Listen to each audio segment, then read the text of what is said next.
And here is the second part of our conversation with Chad Andrew Harris on jam etiquette. If you can't hear the person who's taking a break, if you can't hear their break, then you're too loud. Bingo. It's very simple. And you either play quieter or not play. If it's 4 people and you're the only mandolin player, you can quiet your chop down. But definitely, if there's a circle of 5 guitar players and there's a guitar break going on, that guitar strumming, a lot of times when I'm strumming guitar and someone next to me is taking a guitar break, I just mute my guitar strings and I just, I'm doing a boom chuck still, but I want to be quieter with my boom chuck than they are with their picky note. Yeah, so just to demonstrate that real quick, like if you like maybe when the banjo is playing, or the fiddle, or whatever, but someone's taking a soft, you can't even hear me because I'm so loud with my mandolin, but you can take it right on down. You don't even have to play. You don't have to play anything. Yeah. And especially there's other mandolin players. Like 4 people don't need to be playing the chop. And then on the other side of that, it can be good if you have projection in your right hand. Say you want to be able to play a little bit louder so you can be heard in the jam, to be able to dig in a little bit appropriately if you're a guitar player or a mandolin player, so the people don't have to come down quite as much. It's just nice to have that extra projection in your toolbox when you need it. Yeah, going back to the Michael Cleveland jam, it was a cluster jam. Yeah. But when you took your break, you didn't stay where you were when you took your break. You moved into the very middle. Yeah. And so not only were you playing harder, but you were physically relocating your entire body into a position where more people could hear what you were playing. Yeah. And then when you're done, you went back to the wall next to Trish on the bass and you relaxed and went back into your bouncy rhythm. But that's a way to be more projecting, is to relocate. Relocate. Yeah. Absolutely. But I guess the big point about that is just to be aware all the time of your dynamic in an appropriate way. Are you playing too loud? Are you playing too softly? Are you supporting the person who is singing? So when someone's singing a song, it's really important. We talk about listening with eyes. Is this a good part? This is a good part.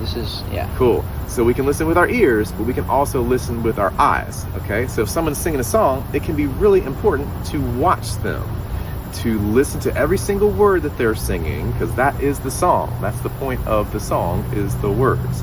And so if you're just like spacing out, or you're just like watching your left hand or your right hand, sometimes you got to do that to concentrate. But a lot of times it can be better to direct your musical and overall consciousness awareness to whoever's leading the song, singing the song, so you can pay attention to the story in the song that's going to connect you with the resonance of the spiritual energy, or however you like to think about that. You can listen with your eyes as well as your ears, and it can be nice to do that with a pleasant expression. And this can be challenging sometimes when maybe someone doesn't have the voice that you would necessarily prefer, or maybe they're singing a little out of key or whatever. But maybe one of the things you kind of want to avoid is just like having like a sour expression on your face, be like, oh my gosh, and it can be difficult. But that's part of polite jam manners and etiquette, to not have like a I hate this face as someone's singing a song out of key or out of time or whatever. You just kind of like, you don't have to fake it too much, but just to avoid looking really unpleasant, like you're suffering while someone is trying to, earnestly emote. Yeah, that's great. That's great. One final thing to touch on in the jam, during the jam etiquette here is tuning. The final thing. Hey, now. Very important. Save the best for last, possibly. Although, volume is important. Pretty important. But tuning, I can't remember last time I was in a jam where everyone was perfectly in tune. Yeah, that's a rare thing. It's just a rarity. And people hear things differently. Just because your tuner said you were in tune doesn't mean you're in tune with the next guy who tuned to the guy next to him. Right. It's not and not everybody always has a tuner either. So just right. I've had a lot of players tell me that they don't tune with their tuner because no one in the circle's in tune. So they tune to the circle. Yeah. And that can be okay sometimes. But if you have a good ear, especially. But if you're in a late jam and you've been jamming for a while and everyone started in tune and then no one retuned, it's a good idea to just double check every Double once check in a yourself, while. and it can be a compassionate and kind, appropriate thing to offer the suggestion that everybody check their tuning if it's really wonky, or perhaps especially if you're playing with less experienced people. It'd be like, hey, how about everybody just check their tuning real quick? It's not like you're singling anybody out, but it's a nice community service to be like, hey, let's regroup and get back in tune. I like to remind everyone to get in tune anytime we change keys. And it's just a great way to do it, because people are relocating their capo, and you could have been perfectly in tune on capo 4 and moved capo 2, and a note that was on its way out of tune with that adjustment just decided to go the rest of the way out of tune. And good point for the guitar players, band players out there. Mandolin players don't have to worry about that so much. But with the mandolin, it's oftentimes the A string that's going to be the biggest culprit. So if you're just going to tune one of your strings, just make sure your A strings are in tune. Yeah. But hopefully tune all of them. But if you're in the middle of a song and you can hear that you're out of tune, not a bad idea to stop playing. Leave the circle. Leave the circle. Go to a nice quiet wall. Go to a nice quiet wall. What was that quote you mentioned earlier? Oh yeah, one time the Osmond brothers, one said to the other, what wall did you tune to? Because I guess they weren't in exact agreement. That might have been before electronic tuners. Peter Owen says, if we had electronic tuners back in the 60s, they never would have happened.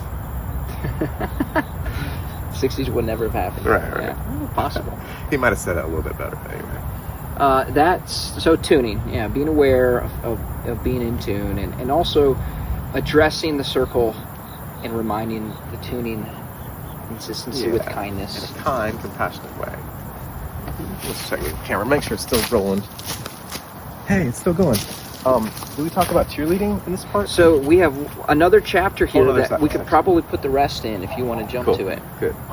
And that's attitude, encouragement, and advice when and when not to give. Cool. I'm going to introduce this one. Okay.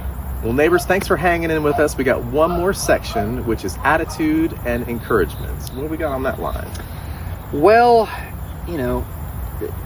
there is advantages to just having a good attitude when you're playing. Big ones. And what I like to do is when I hear someone play something that I think musically is great, I like to go, yeah, or woo.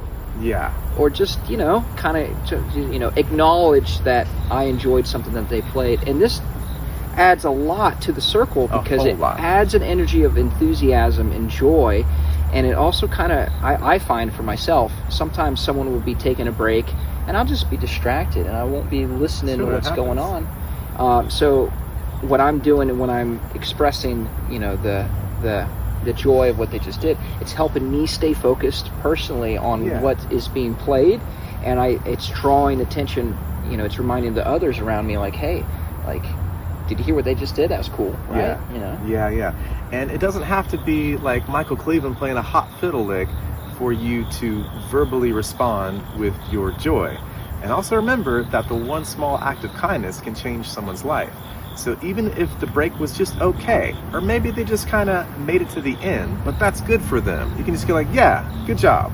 Even if they're a beginner, even if you're like really advanced, or maybe it's the opposite. Maybe like you just started and, whoever, Jake Workman played a cool break.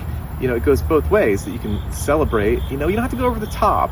But it can be really nice just be like, hey, yeah, nice, or like, woohoo. A lot of times I'll just do that, woohoo, yeah, just to kind of get into the spirit helps keep the celebratory nature of the experience buoyant, and that's what we're there to do. We're trying to have a good time, and you can lean into that. It's like, how much fun can you have? You can take it too far, especially if you've had too much chocolate, but see if you can, find a way to get more appropriate joy into the session wherever you can. Yeah, you don't have to play the best break ever to have played something that deserves some encouragement. Yeah. If you played, what if you just landed your last note? Right. Well, that's enough to be like, yeah. I remember I was watching Michael Cleveland play the guitar. We talk about Michael Cleveland a lot because he's just such an amazing jammer. He was playing the guitar and he played his break. It was like on, head over heels, and he got to the end of the. He played it really good. Of course, he's Michael Cleveland. He got to end of the break and he goes, "Son," and he sunned himself. And so that's I think it's like a Tony Rice kind of cultural thing. When somebody gets done playing a hot break, somebody goes, "Son," And if you had never heard that, you might hear it before too long. But he sunned himself, and that's okay. That's appropriate, and it was adorable. It was my favorite part of it. I enjoyed that even better. Just break. He sunned himself. He sunned himself. Yeah. That's great. Sun. That's great.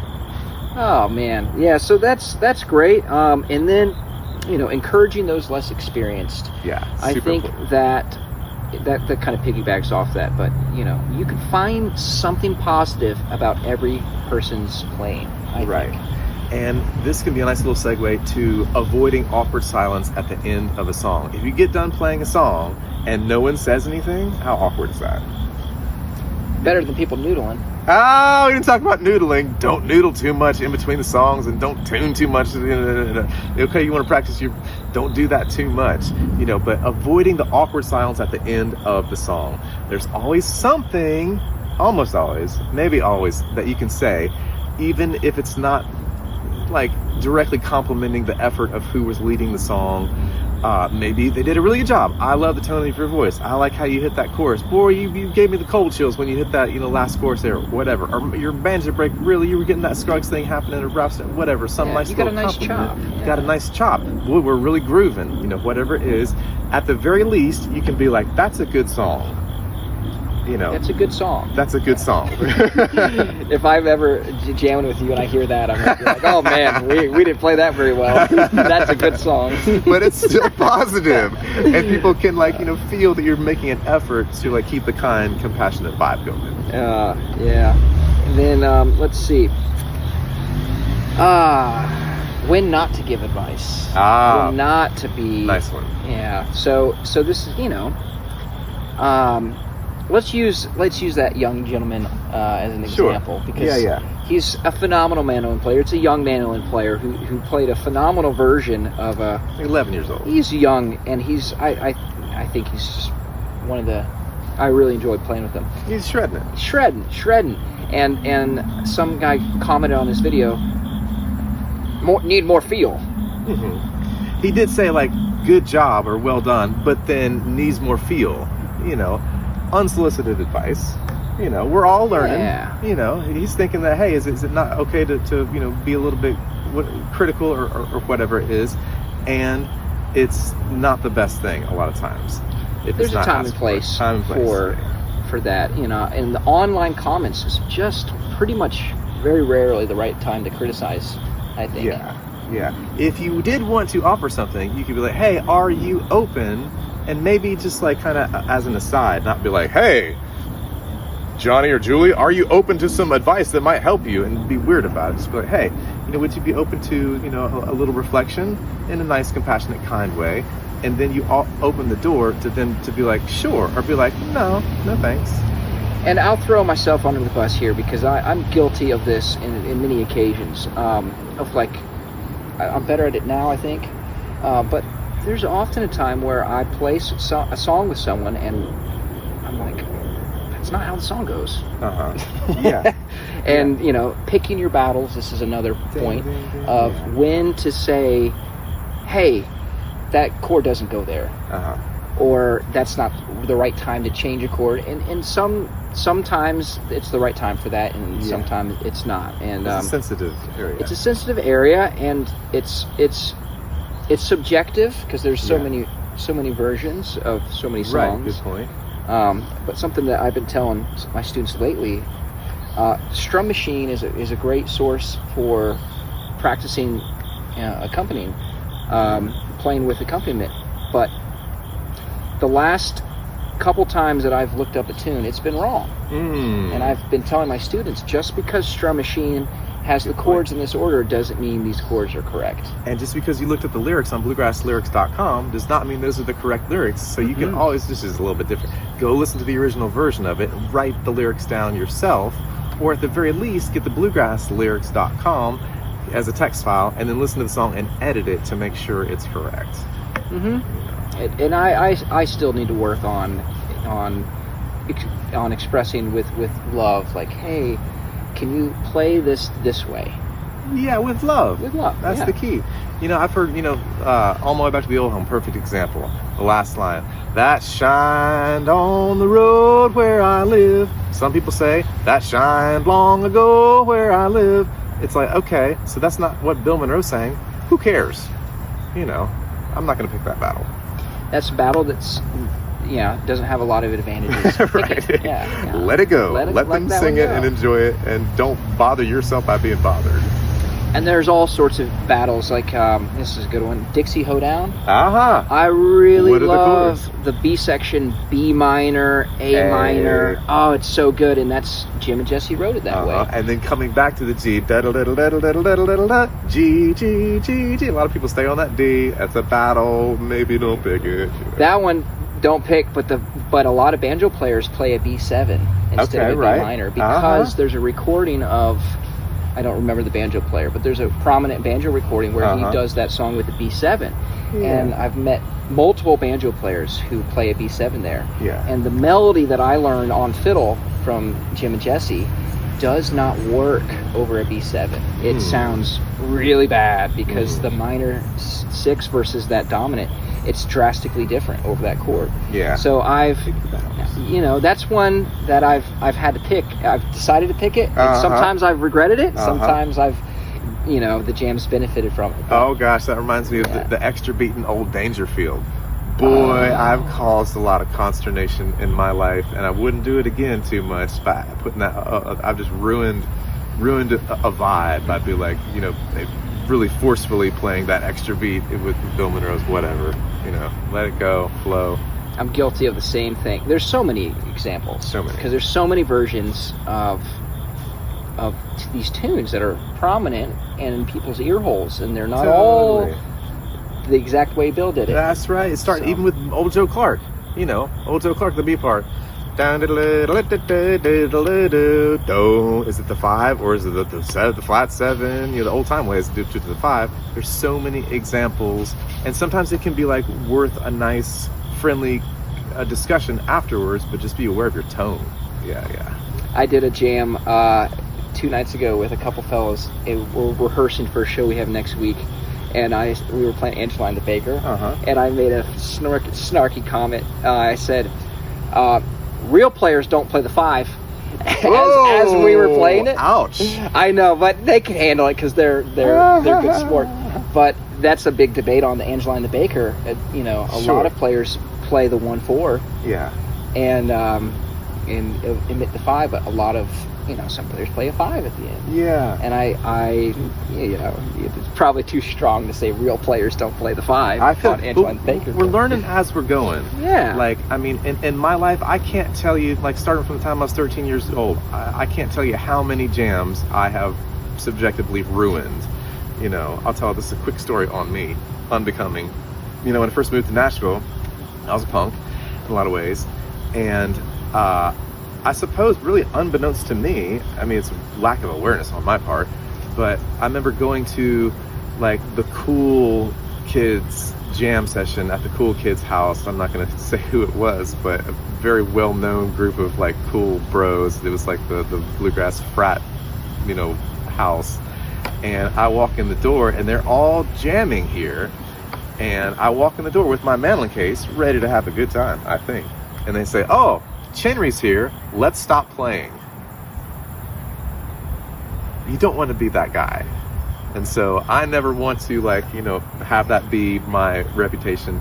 And I think overall, this is like the golden age for learning music, and with YouTube and everything. In a way, I mean, you can't go out and see Carter Stanley and Bill Monroe and Don Reno like you used to get that, one-on-one analog time. But as far as free resources available, we're just trying to share the stuff that, we've been learning on our way and show you some pitfalls to avoid. And even if you're like really a good jammer already, just some more stuff in your awareness that can help the jam be more buoyant, because we all just want to have more fun.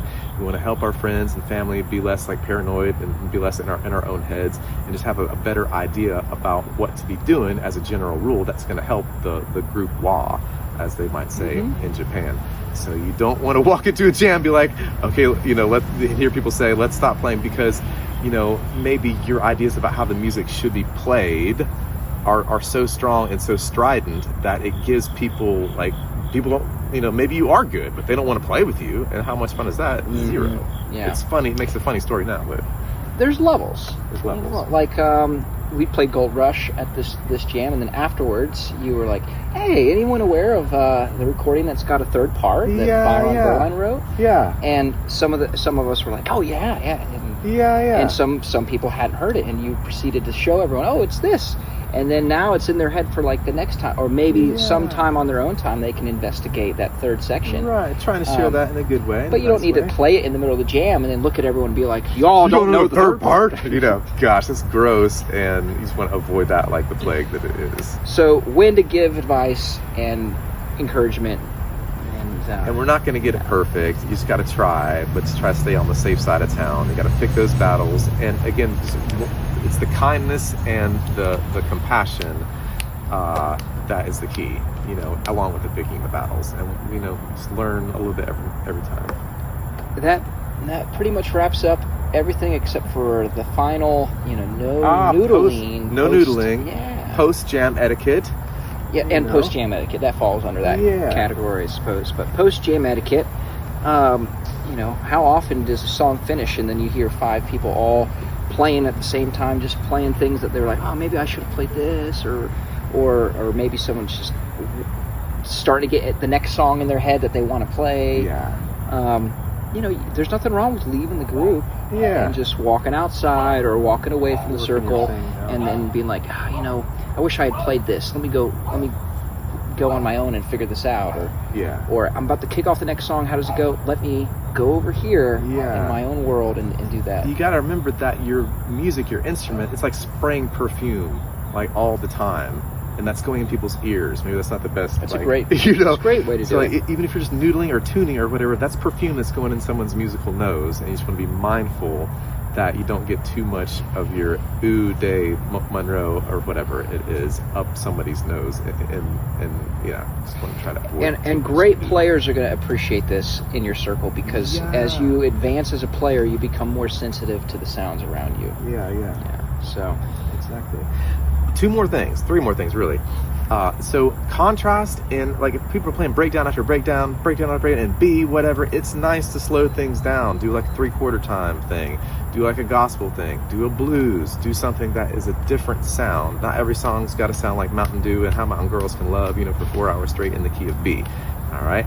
So, and then the post-jam etiquette. So people are putting their cases away. It can be nice if you have it in you. Maybe you're tired, whatever. But if you have some energy, just to go around and connect with people. Pump a paw, shake a hand, be like, hey, I'm glad we got to spend this time together. You know, maybe you exchange some information, be like, you know, where you live, you know, what's the jam session, you know, whatever, emails, you know, phone numbers, all that kind of stuff. But just a little bit of more goodwill. Be like, hey, at the very least, be like, hey, I enjoyed this. You don't have to shake their hand if you don't like germs or whatever. Be like, hey, this was fun. But just a little more connection as things are wrapping up can be a nice way to put the little bow on the session. Yeah. Speaking of putting a bow on our session, how about we close out with a little tune here?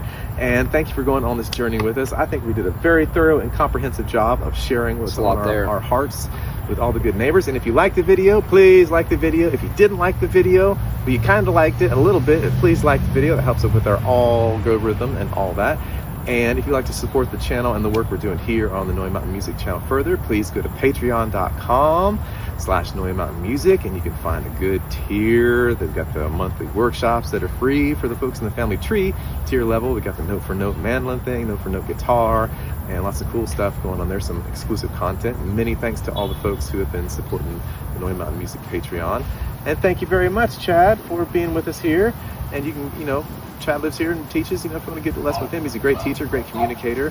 And check out the Charlotte Bluegrass All-Stars. And we'll leave with a little Gold Rush, neighbors, and we'll look forward to you on the next time. Here we go.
have it, neighbors.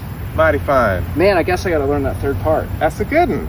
Yeah. I've heard it. I've not played it. There's that YouTube of I think if you Google YouTube Bill Monroe Bean Blossom Gold Rush, it'll come up in one of the more recent posts.